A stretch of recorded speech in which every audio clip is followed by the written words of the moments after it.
Washington, D.C. is it's a hot place right now. Everyone's having dinners. They're going out all over. মার্কিন president Donald ট্রাম্পের এক ঘোষণাতেই দিশেহারা ভারতীয় পেশাজীবীরা, কারণ যুক্তরাষ্ট্রের ওয়ার্ক ভিসা পেতে এখন থেকে গুনতে হবে 1,21,00,000 টাকা, যার ফলে বিশাল ক্ষতির মুখে পড়তে পারে ভারতের আইটি খাত।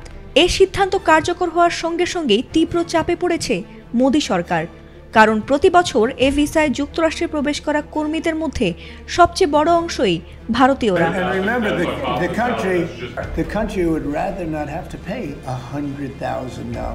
শুক্রবার স্বাক্ষরিত এক নির্বাহী আদেশে ট্রাম্প জানিয়েছেন, H-1B ভিসা পেতে এখন থেকে অতিরিক্ত $1,00,000 ফি দিতে হবে, অর্থাৎ বাংলাদেশি টাকায় প্রায় 1,21,00,000 টাকা। এই ভিসাটি বহুল পরিচিত H-1B ভিসা প্রোগ্রাম নামে। প্রতি বছর বিপুল সংখ্যক ভারতীয় ও চীনা কর্মী এই ভিসার মাধ্যমে যুক্তরাষ্ট্রে যান।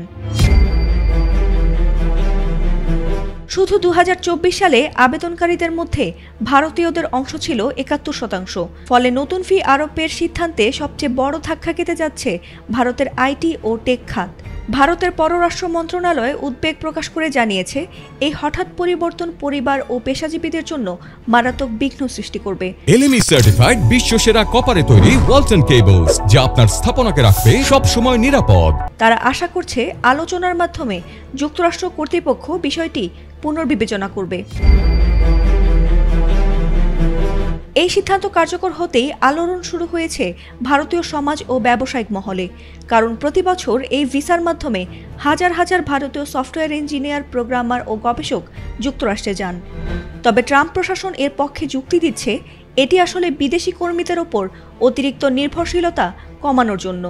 ওভাল অফিসে ট্রাম্প বলেন, আমেরিকার চাকরি আমেরিকানদের জন্য, বাইরে থেকে লোক এনে চাকরি কেড়ে নেওয়া আর চলবে না। হোয়াইট হাউস জানিয়েছে, এই অতিরিক্ত ফি শুধু নতুন আবেদনকারীদের জন্যই প্রযোজ্য হবে, বর্তমান ভিসাধারীদের ক্ষেত্রে নয়।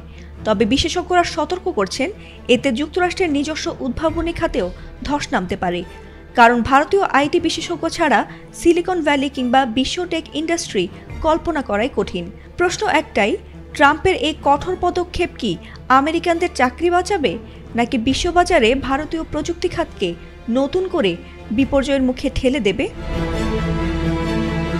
ফাতিমা সুলতানা, ATN বাংলা।